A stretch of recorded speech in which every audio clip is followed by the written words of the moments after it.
Greetings and salutations, and welcome to this episode of Playwright Spotlight. Before we begin, smash that like button, subscribe to the channel, leave a comment down below, and share this channel with a friend. If you're listening to us on your favorite podcast platform, be sure to leave a 5-star review and subscribe to the channel.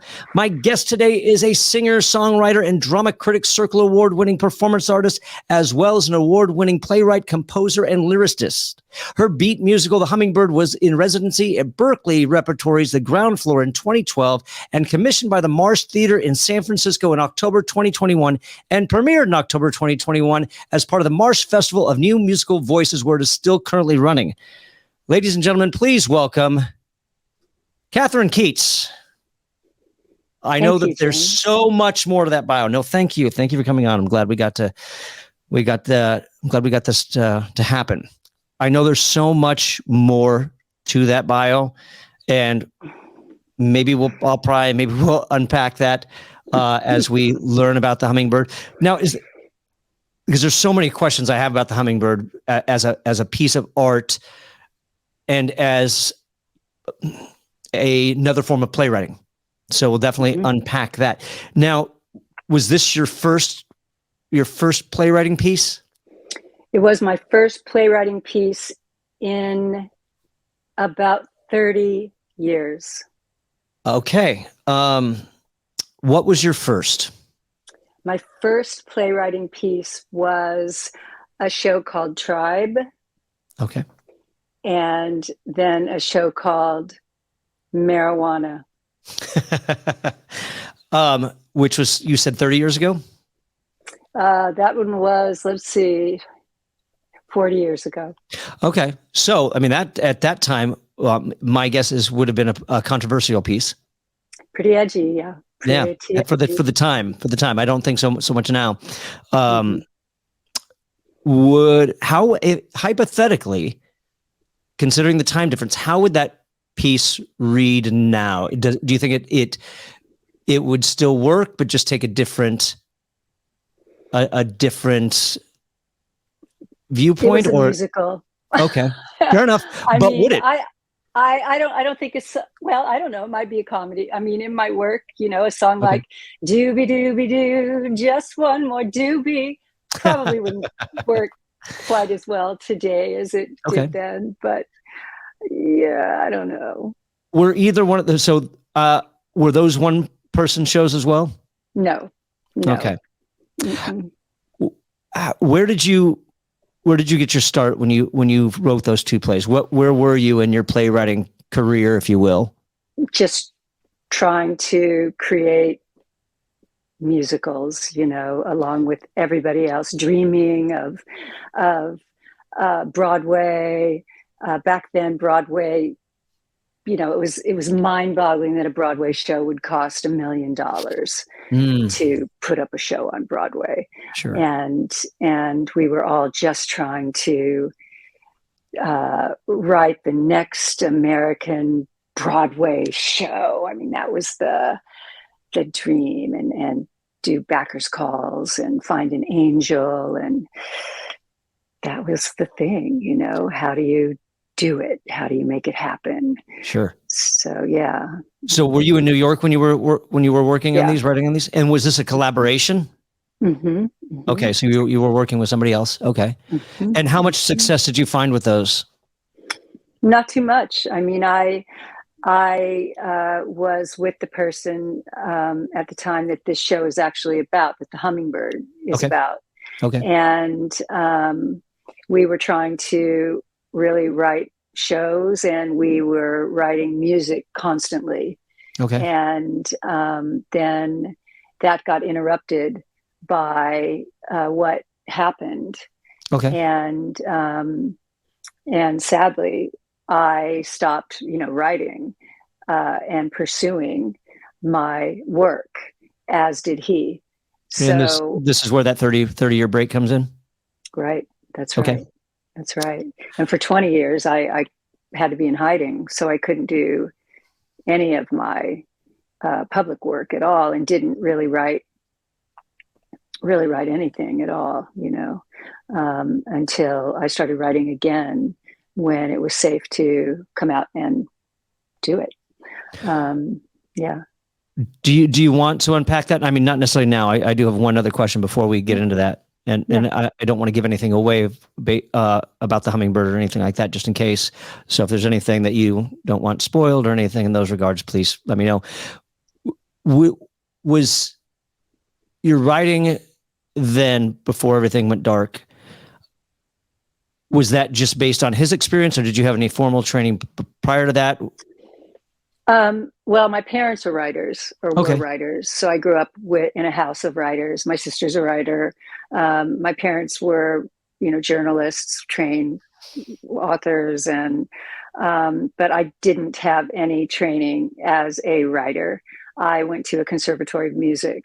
Okay. And so my training is as a singer and a musician, and as a performer. And that's what I had been doing since I was 6. And so. Do you find that there's a difference between writing a song for an album and writing a song for a musical? Do they have different structures? Do they have a different approach? Are there similarities? I mean, I think there's definitely differences. Sure. Because the genre is different. Okay. And I mean, the genre is very different, right? And of course, it depends on what genre you're writing for. I've written albums, and I've sung for many, many different genres of music, recorded for many different genres of music. And writing musical theater, even if it is a genre of musical theater, sure, that says it's more of an indie genre of musical theater, like Once, or right. It is still musical theater. It still has a particular kind of voice that sounds like musical theater. And so writing does that make sense? It does. I kind of, I'm just trying to think if there's a way to, I don't want to say label. I don't know if label is the right word. Is there a word that you can use that describes that? What is that musical theater? I don't know if it. I don't know if it's the structure of the song, because I don't think the song structure changes so much, but it may be, some of it may be more in the delivery of the song. Okay, fair enough. And that we as actors bring to the song in a musical, the storytelling in a particular way, that as musicians, when you're doing a song for the music industry and not the musical theater industry, it's just performed really differently. My youngest son is a musician, singer, songwriter in the indie, folk indie industry in New York. His name is Rennie Conti, and he's like really doing that thing. I mean, he's like, like pretty well known. And he writes songs that you could put in a musical if you wanted to, but they would be sung so differently. Sure. Because because you'd be telling a story. But when an indie artist performs, say Adrian Lenker or somebody like that, right? Or Twain, they're not performing in the way we do as actors. I mean, you're an actor, right? We tell the story. Mandy Patinkin, we come from an acting point of view first, as a singer. Yeah, I guess it's more a style than it is a structure when it comes to that. Okay. Did you find that being a songwriter before getting into musicals helped you, or did it? I did musicals before I was a songwriter. Oh, okay. Enough said. All right. Right. And did you find that helped you? Yeah. Okay. Yes. Right. And studying acting, and performing in a bazillion musicals And then realizing, oh my God, there's a whole other world besides performing. And that's called making work. Mm-hmm. Was life-changing. And that started for me at 18. And that changed my whole life. And that was for me much more exciting, making work, than performing someone else's work. Sure. Or performing original work was far more exciting to me, and the exploration of that, than doing works that had been done over and over and over and over and over, or singing material that had been done over and over and over again. Sure. And writing new work, hands down. I felt the same way about film, creating film and writing screenplays, which I've had the opportunity to be involved in, packaging film, right? Working on the other side. All of the process is to me much more interesting than the other part. Did you find that working in all those different areas helped you to develop, like maybe even this piece or any past pieces? Whereas, like, I think that there sometimes as actors we can get egotistical, where it's like, I don't need to learn that stuff because I'm an actor. And I was like that. I was like that in college. Absolutely. I'm like, this is a waste of my time. Please just, show me my. I know. I wasn't. And I don't know if playwrights have that same mentality by any means. No, I always feel like I've always been seeking out the people that are so much better than I am, because I have this incredible need to learn and to search for what the next thing is, to be able to explore.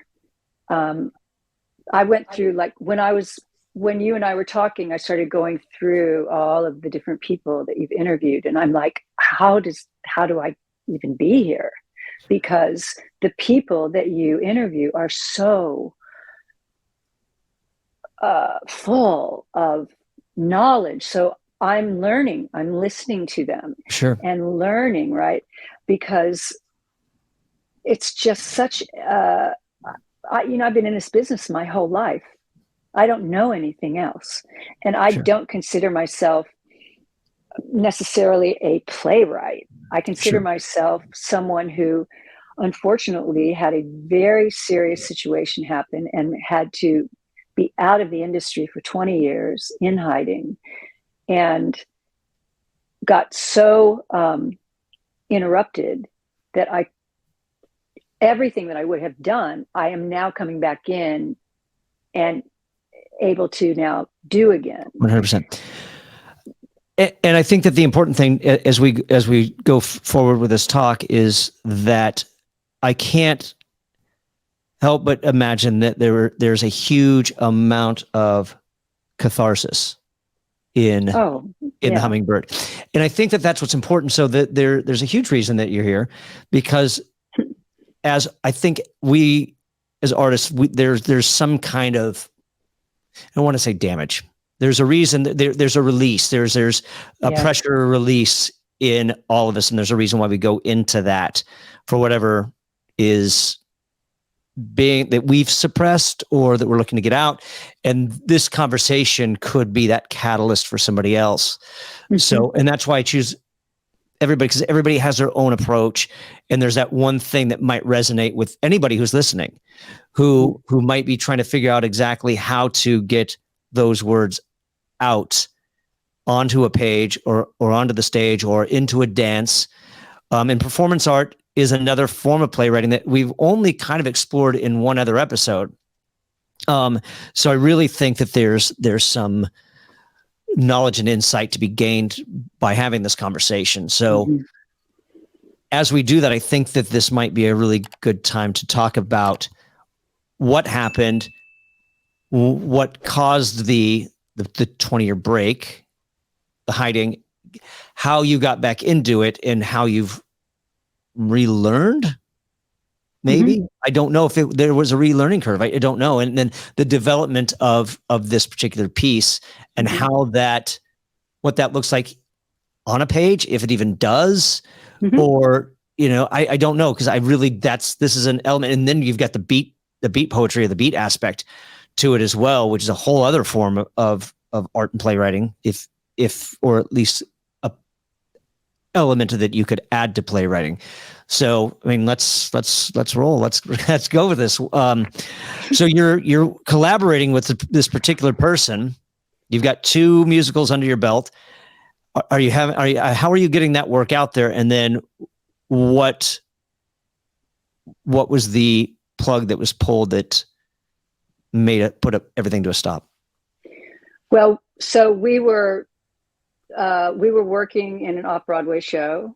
He was a music director and I was in the show, and we were touring, and luckily the producer was letting us do shows. And then we were also playing original music all over the country as we were touring. So we had easy access to being able to work the shows. And that took care of that, building the show and doing the shows.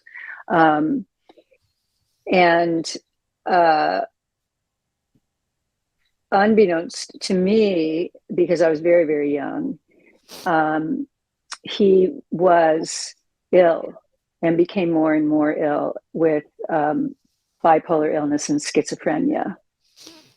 And do you hear that echo? I do. I do. I don't. So I think we should be good. One thing led to another, and he started the music that he heard. He was a incredible composer and pianist, and as he became more and more ill, his personality split.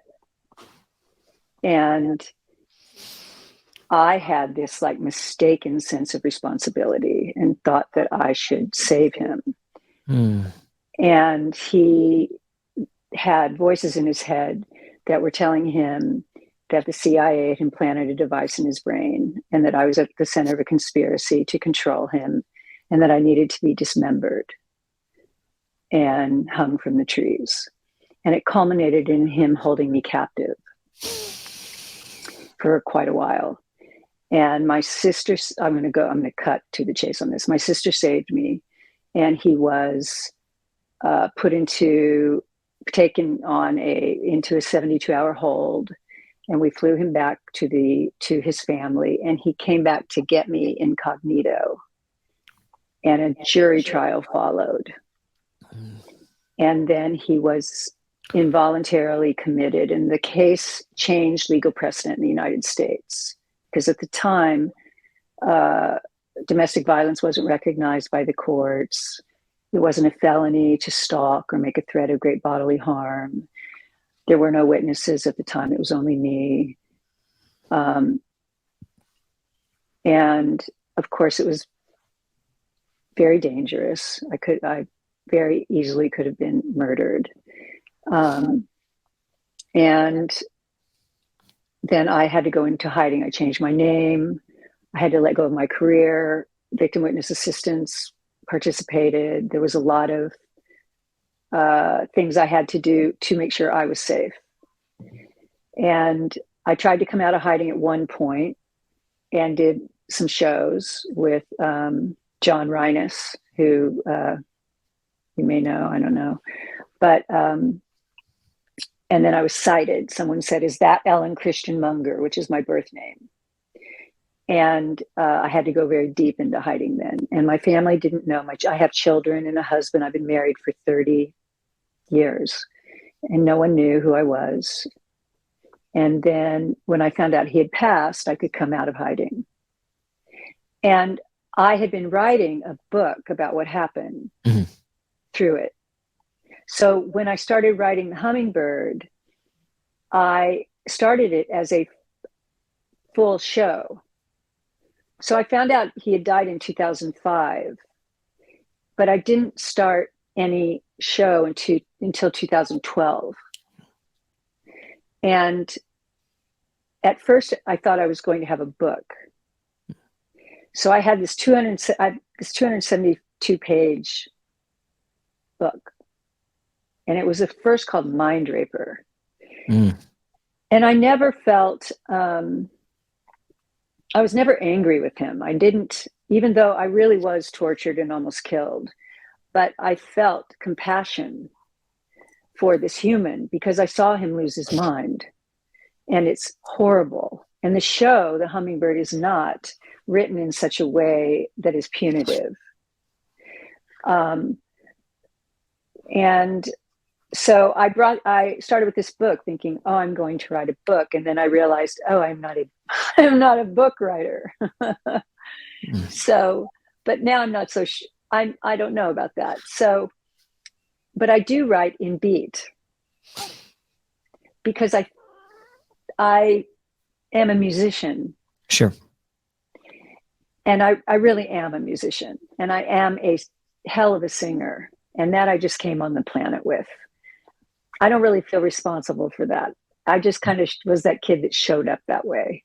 Right. So I ended up at Berkeley Repertory Theater through a friend, really. And I talked to Les Waters and got to do the ground floor, and was going to do it as a full musical, and wasn't satisfied with how it was working. Even though we very quickly had some bones, you know. And while I was in hiding, I was participating in screenwriting. So I was still writing. Okay. And so when we got to writing a solo show, I heard David Ford on NPR, who is a renowned dramaturg and solo show director at the Marsh Theater in California, in San Francisco. And I heard him speaking, and I really wanted to explore what it would be like to do a solo show, which I had never done. I did not know how I would play all these people. But my day job is as a method acting coach. And I have been doing this since 93.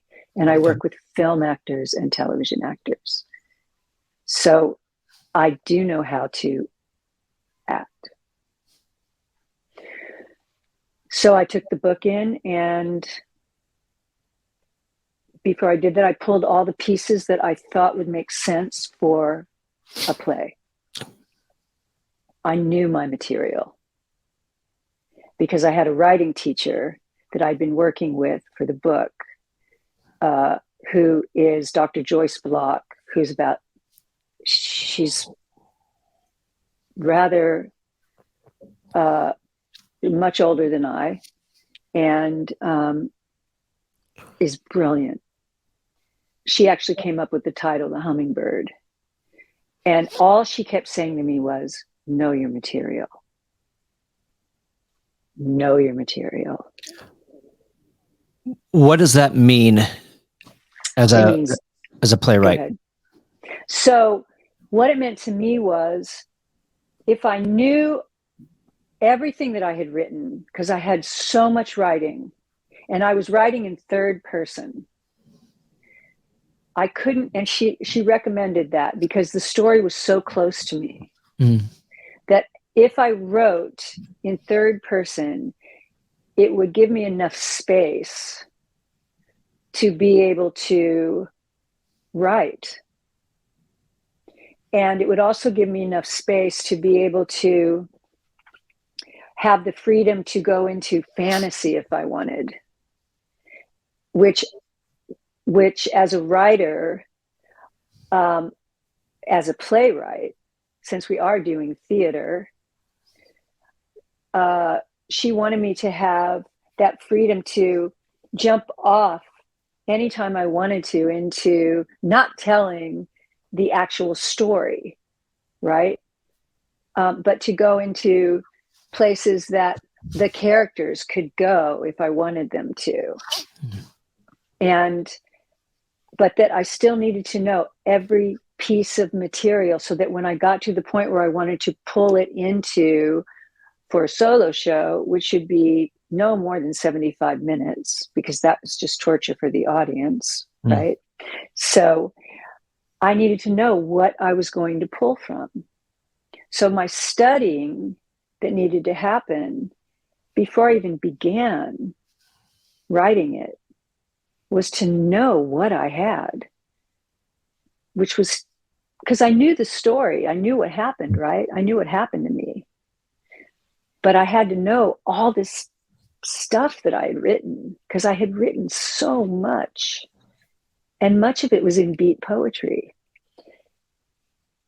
And I had composed music, because when I was composing, before I even started words, I was composing music of experiences.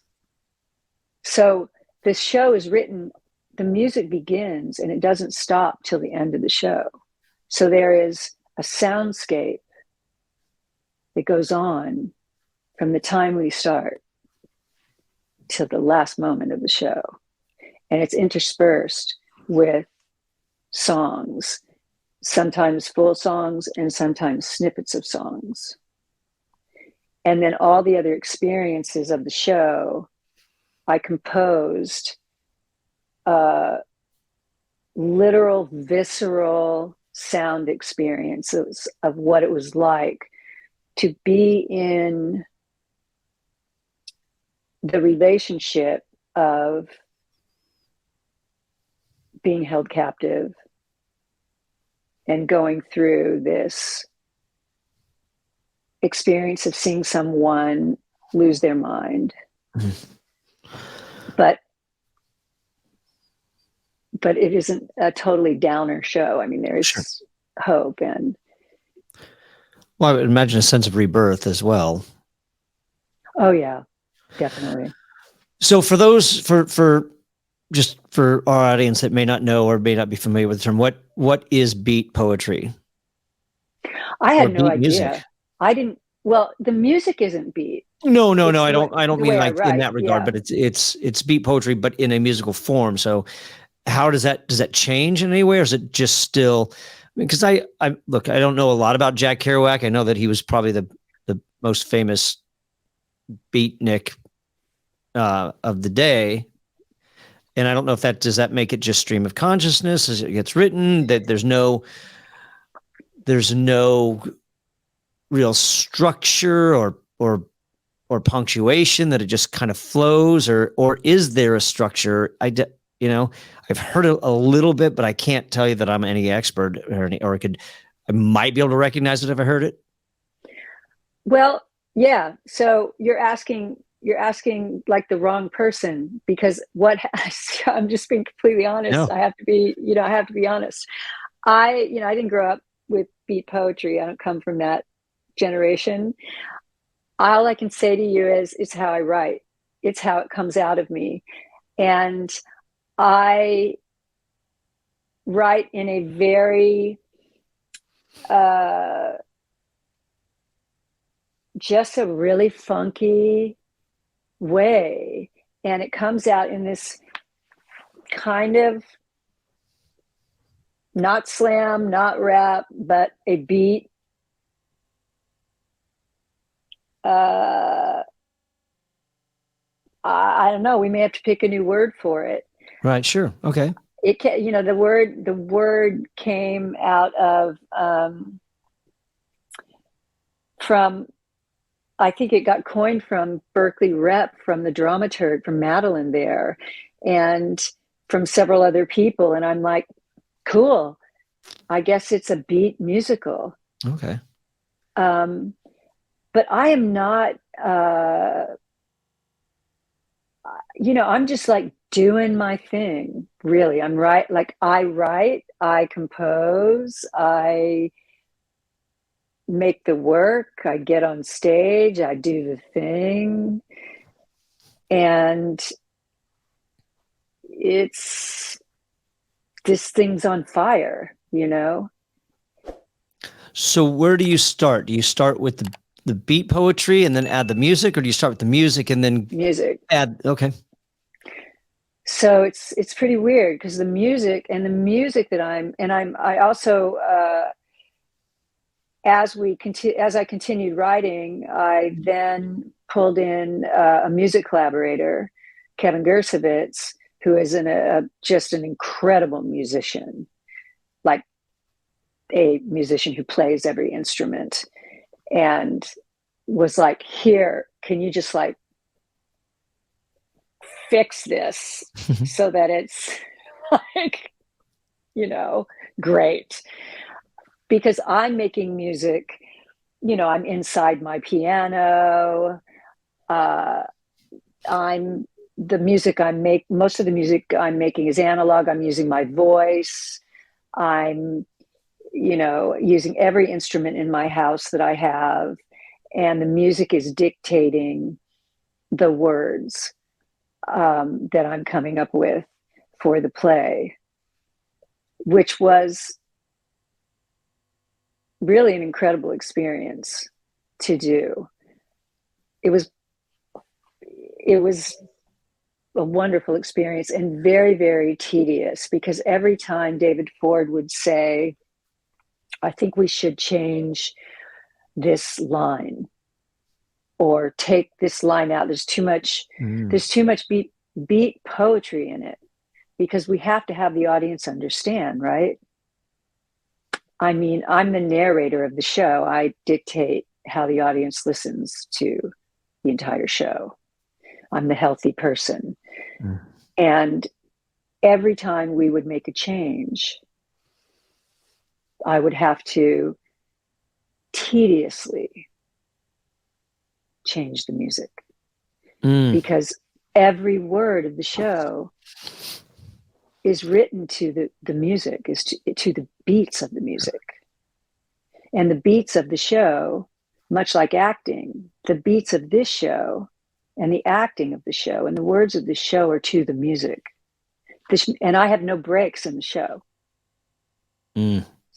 There's no stops musically. So it just runs. There's no like, once the Q Lab starts, it goes. Okay, so you're not playing with any live band, any like drummer and a bass. It's no budget yet to do that. I mean, hopefully one day we'll have. Sure. But no. And again, even if that happens, we won't be stopping the score. Sure, of course. So you just got to find your place, refine your place. You can't lose your place. Fair enough. So does this at this point still have a play structure? Does it still have that arc, that beginning, middle, and end, that climax, and then the resolution? Yeah. Okay, so that hasn't changed. Now, you're writing this out, and at this point, because you are playing all the characters on the page, does it say, Kathryn is the narrator, or does it say narrator? And then when you get to one particular character, do you put that on the page as like just say, this is Mike, and here's Mike's beat section of beat, and then maybe it goes back to Kathryn, the narrator, and then it goes over to George. Okay. I'm just curious how this looks like on the page. There's 15 characters, and everyone's their own person. You could take 15 people and do it. Now, is this I'm imagining it's choreographed as well. It's a sort of musical. So how does that come into play? Is that written on the page as well? Do you even have stage directions, or are you just feeling it as it's being performed, and it just however the music makes you feel is what how you go? Or is this specifically written out like this gesture might happen here, I might do this gesture. Is that on the page as well, or? So it's all blocked. Okay. That's not on the page since I'm doing it and I wrote it. Right. And I know it. But if someone else were going to do it, which they very well may and could, then that would all be written out. Although, because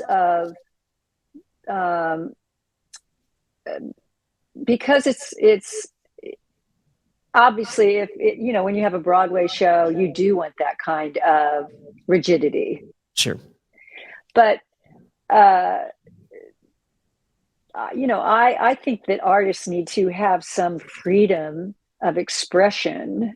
And when you are doing a solo show, it would be very difficult to say, and then your hand goes here, and this character. Sure. They really need to be able to find within themselves what that character is going to be for them in a particular way. So their interpretation, you'd be open to if somebody else were to take this. I think piece. So. I mean, it's a very, very difficult show, and that's actually no joke. It really is not. Well, 75 minutes of nonstop singing and performance and dancing is, I can imagine that you're exhausted after that.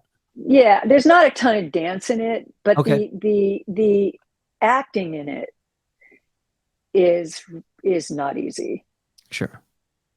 And there's a lot of singing in it, but the singing is really great, but the acting in it, look, if you're singing, you've got to be acting. Sure. It's the same thing to me. But the acting in it is, you have to be a really good actor to do this show.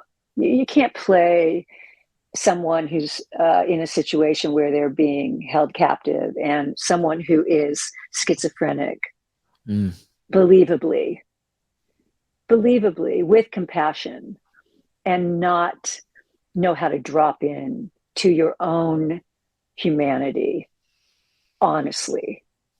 As an actor, you can't go into that and not go into your own truth, right?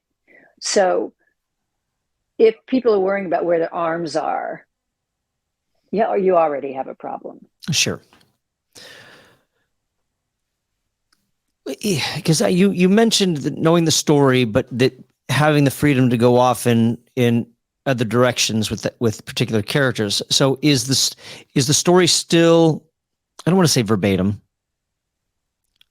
but is the story of that experience still there, or is it more metaphorical and kind of symbolic of what it is, and people can kind of interpret and figure out what happened, or is it like, what's that? It's verbatim. Okay. So there is no creative license. This is just, I'm putting it out there. This is what happened.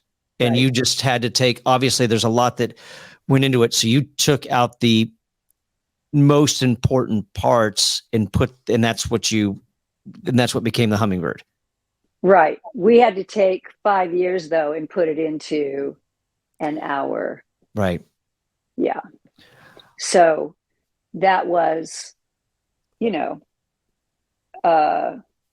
it took 3 years to write it to be a solo show. So how do you get that commission from Berkeley Rep? Oh, with this, do you take that? Do you take those moments that are going to be part of this, and then submit that and say, this is what I want to do? How does that come about?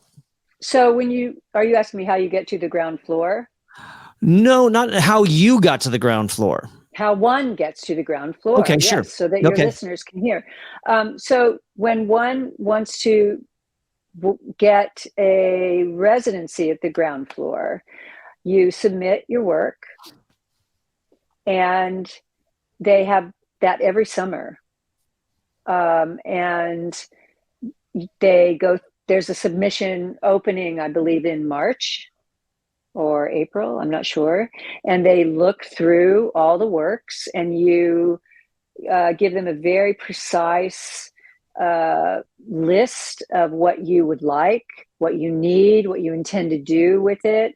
And they pay you a stipend, they house you. I believe they fly you in, and they supply you with everything that you've asked for if you are accepted. Mm-hmm. And you are there anywhere, I think it's between 1 and I can't remember how many weeks, depending on the project. And that's how you do it. You have to submit, and if you're accepted, then they tell you how long that you're accepted for. And we did the same. I did that there. And then I also had a very long residency at the Marsh building the show. And I think it was 5-6 months. And that was during COVID. And it was all online, and it was an extraordinary amount of work with a group of artists building 4 shows. I mean, it's just these things are a submission process, and again, it's just doing the work and staying really, really focused. And once I could work again, my focus is just very hyper focused, you know. And especially with this show, you know, it's such an act of service. And the way the show is going, you know, it's I think we're going to Washington, D.C. We're doing a benefit for psychology people, domestic violence, mental health. I mean, I'm using it in such a way where it requires a particular kind of focus, because I want it to be useful. I want to be useful. And I'm beginning another play that is not about this. And I'm not writing about the 20 years in hiding. But I found out, you know, I can write, and everything I learned, even during that time period, I still can do. I know, and writing is incredible, isn't it incredible? When you can force yourself to sit down and do it, absolutely. Oh, I just think it's incredible. I think it's. Well, for me, it's so much about music, you know. Sure. Because it comes from, I hear the music first. Like the Hummingbird's like a series of jump cuts. It's almost like a film on stage. And it would make a great film like Bo Burnham's Inside, if you saw that. Did you see that? No. It's very much like a film, the way I wrote it, because it moves like that. And I hear like that. I see like that, you know, when I write. Is that odd? No, not at all. No, not at all. I don't know. I wouldn't say so. I think that everybody has their own approach and how they, you know, and I don't know if there's a true structure. I don't know. Yeah, I think that there are traditional structures by any means, but I think that our domain is open to new forms and new approaches by all means. I think it's good to learn the fundamentals. Yeah. And then I think it's exciting to play around with those. Right. I mean, I'm with you, you know, I mean, as a singer, as an artist, as an actor, I mean, all those techniques, I mean, we've studied them just to the core, right? Yeah. I mean, even if you look at, was it Pinter who wrote Betrayal? I love, yes. And here's a guy who he plays with time. Like it takes place in it's the same story, but you're getting different pieces of it at different times. So yeah. I don't know. I don't think that I don't think that it's an odd way to take an approach. I think it's phenomenal that you discovered something new that you can play around with.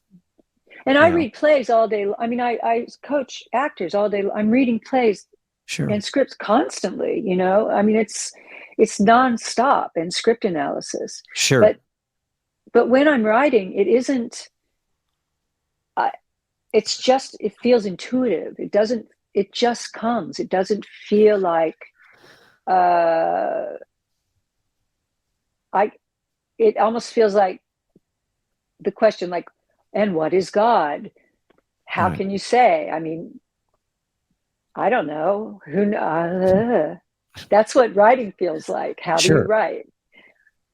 Or how do you write music?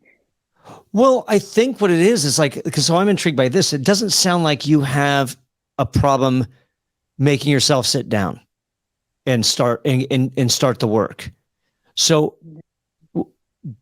what is it that makes it so easy for you?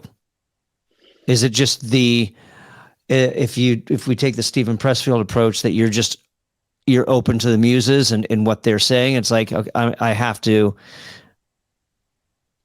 they're coming over, so I better sit down and get ready and be open to them and for their presence, rather than as if you take his resistant approach, well, I'm going to lock all the doors, shut the windows, and ignore that call while I do the dishes or check email. I don't know. I mean, how do you remain open to that? I think I'm like just some weirdo vessel. It just I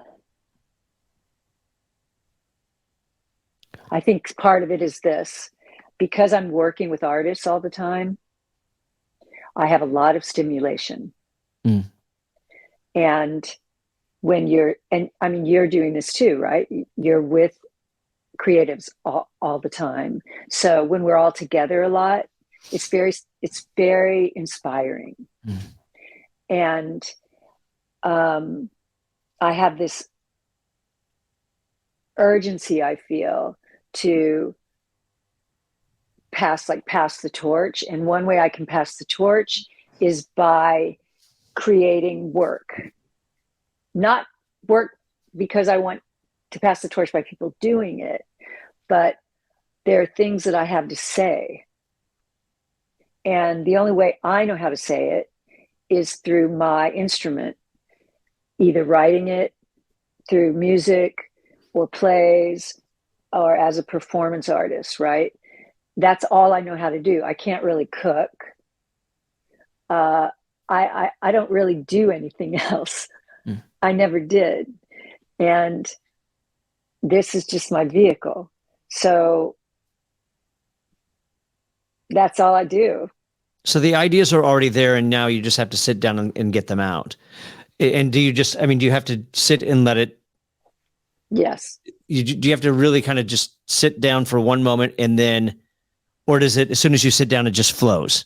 No, I have to walk. Okay. I walk and it comes in and then I just go. So can we go back and say that this is knowing your story? So when you're going for your walk, you're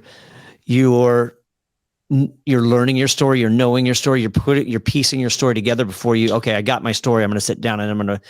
It starts music that's going on. Okay. I'm not hearing music like literally, but sure. I'm hearing the rhythm. I have the rhythm happening, and then the scenes are coming. I'm seeing a visual I'm seeing a scene that's coming. So it's like the dialogue's usually the last thing that happens. Would you call that, is it safe to say that you have this, for lack of a better word, soundtrack playing in your head? So it's like, okay, I know, because I'll do that. When I started my first screenplay, it was all of a sudden like that right there. I hear a song and all of a sudden it would click. I'm like, that's the scene. I know what's happening in the scene based on this song. I know. So yes. would you say that that's what it is? Yeah. Okay. And I'll have like the chord structure, and then I'll see the scene. I know what room we're in. I know what street we're on. I know we're in Manhattan, and I know where we are, and I know where And I know what's playing, and I have then I get the lyrics, and I've already got the melody, like, and I know how it opens, and I know what the lights are, and now all I have to do is write the dialogue. Interesting. Like, that's how my new play is already happening. It's called Wealthy Cade. And it's yes, thank you for that, because it was in the bio that when I was doing I'm like, what is this? Is this the person that she might have collaborated with? It's named after my grandmother. It's my great grandmother in Scotland, and that is the next play. And once again, I think it's a play with music. I'm sure it is. Is not a one person show. I think it's a two-hander. Okay. Pretty sure. I think it could be one just for workshopping or working on it, but I don't think so. Is this story, as you write, are you writing it in a linear fashion, or are you writing different scenes as you hear that? Like, you might hear, oh, the middle, this is the middle. I know what this scene is. It's not in the beginning. I'll figure out how to get there later. Or is like you're writing from the last place you left off where it goes? How are you approaching that? Or does it depend? I'm not even sure yet. Okay, fair enough. Yeah, I'm not even sure yet. I'm just starting to understand. I really understand Wealthy Cade. And I understand the other character. And for a minute, I had a third character in it who I just killed. she's out. I'm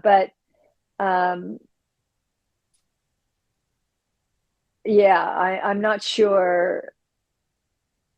I'm dancing, I'm jumping around all over the place with it. Sure. But I like it. Good. And the music in it it's great. And I'm definitely going to be working with Kevin Gersowitz on it. He and I have been working together about 12 years musically. And I will work different musically this time. I will make it easier on myself. I won't bring him to the table so late. Sure. Okay. Because that was just Do you find that collaborating helps you more than? Yeah. Okay. I think so. And is that in the, I'm sorry not to interrupt. Is that more in the building, or is it more in the story? Is it building the story that it's where the collaboration takes part, or is it like taking where the ideas that you have and kind of taking a dramaturg approach to that? It's like maybe tweaking this and tweaking that. How does that work in this regard? Working with a dramaturg, definitely. Okay. I would do that always. Okay. And musically working with a music collaborator at a certain point. Okay. Because I don't want to get I still want to have a particular kind of vision first, because I have such a strong vision for the play, which is why I want to work with a dramaturg, but I don't want to work with a writing partner per se, because sometimes that can stop me. Why do you think that is? Because I'm really easily influenced and shy, and I'm just getting my confidence back, so I can feel like, well, I mean, it's like, do I really deserve to be at the table? Do I deserve a seat at the table because I've been out so long? And would you say that to anybody else, about anybody else? Never. Okay. I'm the opposite. I believe people do. I know. I feel you. I feel you. I totally feel you. Yeah, that's why I'm here. Yeah. I pull myself up by the bootstraps. Yeah. That's why I just keep I mean, that's why I wrote the show. Sure. That's because I'm like, I lived, I get it. Thank you. I appreciate that. Absolutely no, because I don't think and that's why I think that's important to kind of remind yourself is that I think sometimes we do that. And then I think that's a question that we have to be asked. And sometimes I don't think we remind ourselves to ask that question to ourselves. And sometimes I don't think that's a question we can ask ourselves. I think it takes somebody else to ask us to remind us that we do. Right. That's true. It's very true. So yeah, I'm glad that's kind of, coming around. I'm curious though. You got this, because I want to know about this timeline. You got the commission in 2012.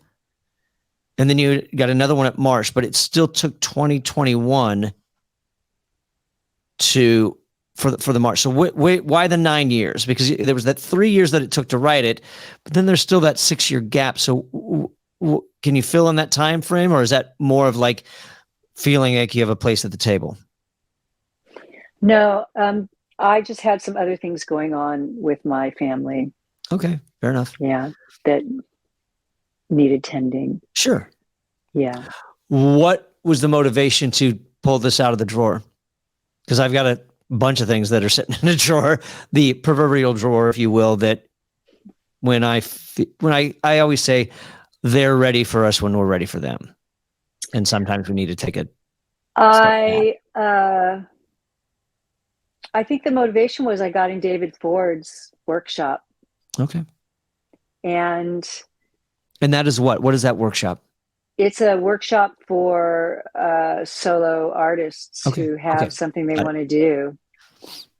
And I felt like, what happened was I went to the first class and he said, and I showed something and he said this, well, clearly you have something very special. Meet me at the theater on Sunday and let's work. And that's what happened. And that was the catalyst. And then here we are come October. And has this been running continually since October 2021? No. Okay. No, that was during COVID. Okay. So things were still kind of locked down during this time. And then it went up, then it started running again October 2022. Okay. At the Berkeley Marsh. And then I took a break and it started running 6 weeks ago in San Francisco at the Marsh. Okay. So there's the Berkeley Marsh theaters. And there's a San Francisco Marsh. Right. Okay. And now I'm closing Saturday night and I'm doing a benefit. The next show I'm doing is a benefit in June at the Throckmorton Theater in Mill Valley, which is a 400-seat theater. Oh my goodness. No, I don't, but congratulations. Yes. That's huge. Thank you. Not just in size and spectacle, but I mean, it's a huge accomplishment. Yeah, it'll be nice. So at what point did you know that this was ready to be presented to an audience?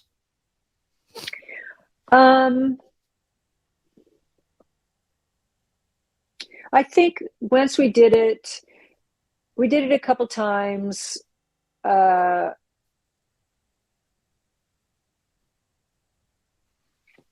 think when I did it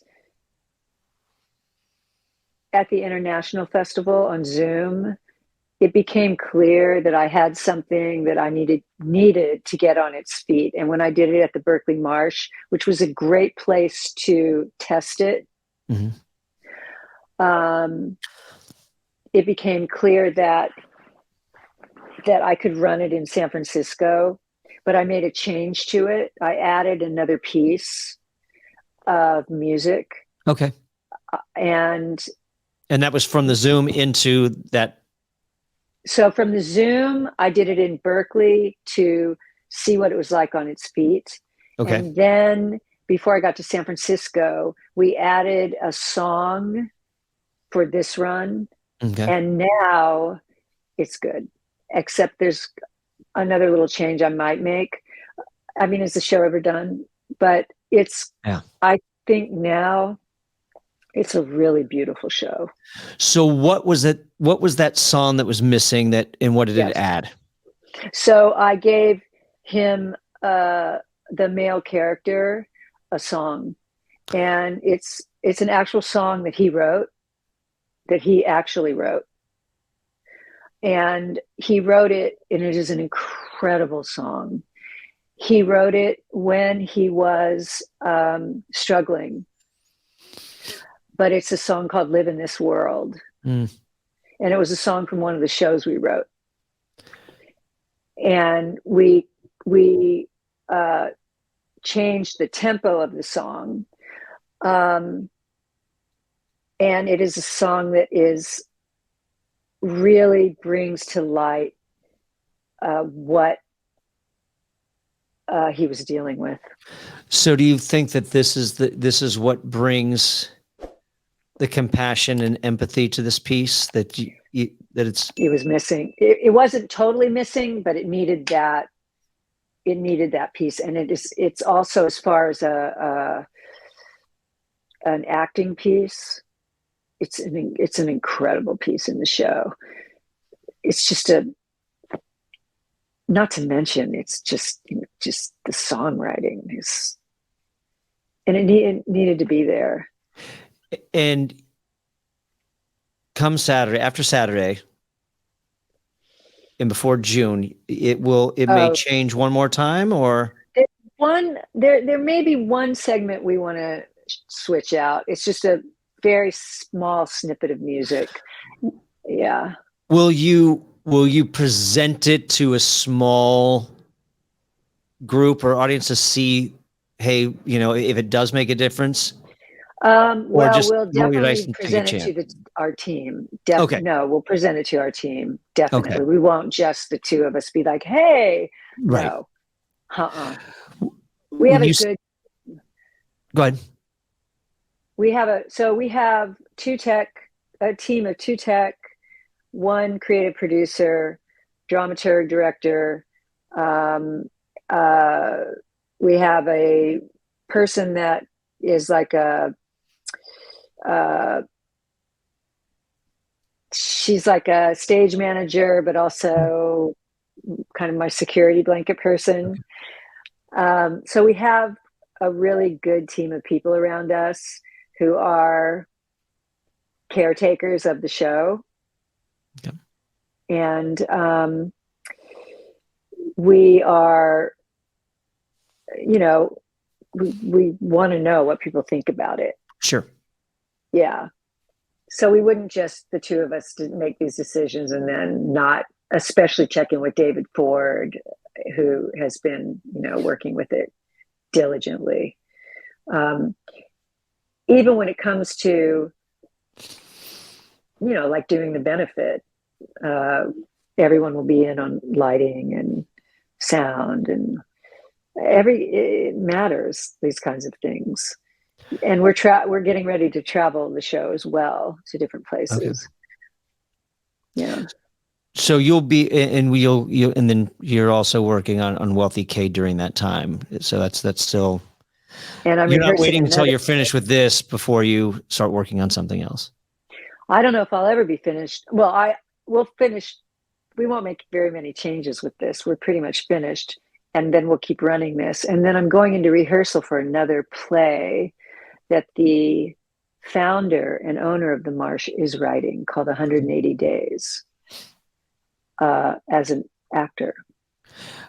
Are you, as an actor, what have you, is there what position or role in theater do you find that has helped you most as a playwright? Whether that's tech, whether that's directing, whether that's acting. Or have they all just kind of given you insight to kind of? No, it's working with actors literally as an acting coach. Okay. And seeing, which sounds so odd because most people are like, acting coach, but the way I work it's more than a coach. I work with people so closely. Do you think that's because as an acting coach, most of the time you're kind of breaking down a scene, you're kind of breaking down the beats, if you will, to where you can really you really see the structure of a scene and how that dramatic action or structure takes place. And so you can kind of, all right, now I get this. I understand how to do this. If I was to apply this to my own writing, I see that. Yes. And I can see everything about each character. What does the character's need? What is the intention? What's the condition? How they're going to get the need, every single thing. And coming from the technique that I'm trained in and committed to, it is so specific. Even with a play like The Hummingbird, which is so out of the box, it's still very specific. And specificity is everything. It's just splitting hairs and then throwing that out the window and doing it. How does that, how do you do that on the page? You have to know what each character wants. Okay. What their intention is, what they need, and how they're going to get the need met. Do they always get it? Of course not. Okay. How can they know? That would not be living. But if they don't get it,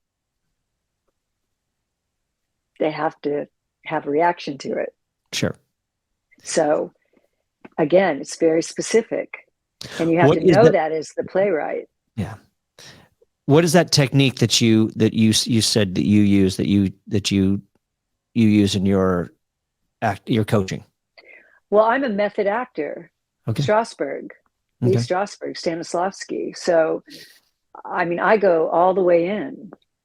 So when I'm working with me as an actor or as a writer or as a musician or as a singer, it's all about being truthful with your own experiences and marrying that with the craft. So there's really no getting out of anything. So if I'm going to write, even if I'm writing Wealthy Cade, which is going to be a fiction. I always love it when we say that. That's so funny. Yes, it's a fiction.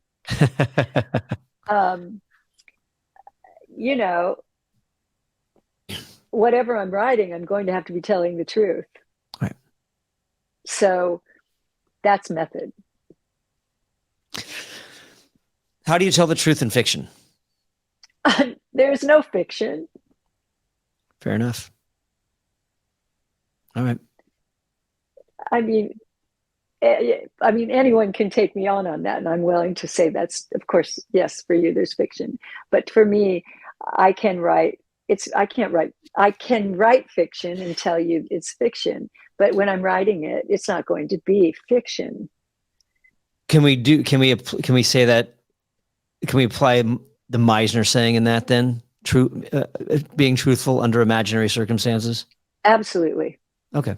Of course, we can also say that Meisner started at the Actor Studio with Strasberg, and certainly knows all about, all of those people have the luxury of knowing all about all of this because everyone started knowing everything about themselves. Sure. Right? Okay. All actors know, all these actors that know these things know the inside and outs of their own instrument. Would you then advise playwrights to delve into performance then, in order to help them develop as a playwright? Or is there a position in theater that you would recommend more than others to? Not if they don't want to. Sure. Do you think it would be beneficial?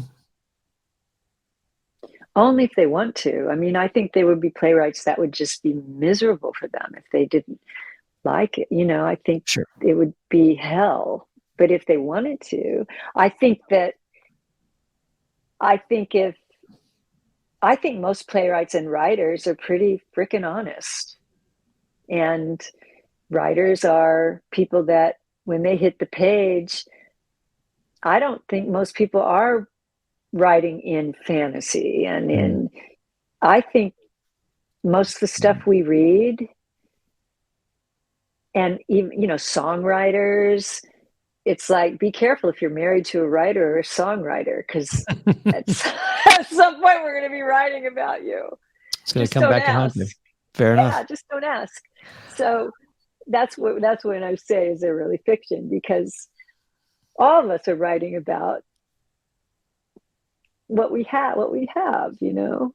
It's just, we just are putting on a different word. I mean, we're putting down different words. But it's great. That's great. That's creativity. That's wonderful. Will you put this out into the public, the Hummingbird, once you feel that you've had its run? What do you mean by that? Like once you've kind of, I don't want to say put it to bed, but you're done. You've had your fill of, you've done your tour, and now will I let other people play it? Yeah. Will you put it out there? Absolutely. Okay. Do you have a plan on how you will do that, or? Not at this point, but Okay. if anyone could play the role, first of all, a man or a woman, because anybody could have this happen to them. Sure. Anyone could get pulled into this kind of situation. Surprisingly so, anyone could get pulled into this. So I'm open to anyone playing this role. Let it be a celebrity. I mean, go. So yes, I don't know enough about, I'm in some producer groups in New York and stuff, learning about this stuff. I don't know enough about licensing and all that stuff yet, and how that's all done. And business and all that stuff is like daunting for me. And I want a for the show and all that, but it's hard for me to get, I don't know. I'm just doing it. I'm just doing the stuff, you know, but yeah, that's great. I'd go for it. Would you have to be wrapped before you would let go of the reins for somebody else to do it? So if you were doing it in California and somebody wanted to do it in Kentucky, I'll go out and keynote speak, man, about the issues. Yeah, I'll go, you know, let's get guns out of domestic violence perpetrators' hands. Mm-hmm. Yes, I'm not married. I have other things to do and write and sing, and yeah, let 10 people do it. Let's be of service. Outside of Wealthy Cade, are there any other pieces you're working on? Not yet, but I do have, of course I have, definitely. But I'm not writing it. I have one thing that's the mothership of all motherships, but I can't write it yet. Okay, fair enough. I have to wait. Again, it'll be ready when you are. It'll be ready. I have to wait, though. You know, there's things you have to wait, because some things you can't write until particular times, you know. Got to wait for people to die. Sure, fair enough. Are any of the older pieces, the pieces that you wrote in the past, are they available? Are they out there? Is that something you'll consider, or is that just put those to bed and it's I've never even thought of it. Okay, just curious. It's really interesting. Yeah, I've never thought of it. I don't know. Not marijuana. I'm gonna completely disagree. Really? Yeah. Two roaches dancing in the night. See, there you go. Two roaches dancing all alone. Oh, see, there you go. I hope I just opened up some more inspiration. Oh, that is such a funny song. It's a tango, of course. See, there you go. I think those deserve to come out of the drawer and back into the world. God. Oh my gosh. I'm not sure how to deal with the royalties on that. Well, one thing at a time, right? Oh my gosh, that was a funny show. Maybe stage it for a night, and then would that be funny? Stage it for a night. Get some friends to come watch and get some feedback on whether or not it's worth the if it's worth doing. Oh, that show. God. Where are you on? I know the answer to this, but for our audience, are you on the socials? Of course. I'm on all the socials. Kathryn Keats. Where can people find you? You can find me, let's see, on Instagram. Linktree has all my press from everything in the last month. You can find me at Facebook Music, my music page, and the Facebook thing. And even I think I have a TikTok. Nice. And yeah. And do you have a website? I do. It's running, but I'm going to rehaul it, but it's catharynkeats.com. Okay, great. And I think I still have a Twitter. Yeah, well, so far I've got so many. It's just a platform that I never got used to. Spotify. I have a couple albums on Spotify. What am I saying? Okay, and they can find that. They can just Kathryn Keats, and they can find it. Look, that's great. Yeah, I'm all over the place. That's great. Yeah, we got a bunch of junk. Any parting words for aspiring playwrights? Yes, right. I mean, it's a blast, man. Just write. If you don't know what to write, start with that. I don't know what to write. And if you hate writing that day, write, I hate writing. There you go. Yeah. It's a blast, man. We're so lucky that we have this, that we can. Right. Not that many people can. I mean, we could be sitting in a cubicle with no options. And look, we get to do this. We get to hang out with James Eldon. What God bless you. Yeah. Oh, God bless you. Well, have a great closing show. Thank you. And Kathryn Keats, thanks for coming on the Playwright Spotlight. Thank you so much. Have a good night. Thanks for tuning into this episode of Playwright Spotlight. Again, smash that like button, subscribe to the channel, share this video with a friend, and leave a comment down below. If you're listening to us on your favorite podcast platform, be sure to leave a 5-star review and subscribe to the channel. And in the meantime, and until we see each other again, keep writing.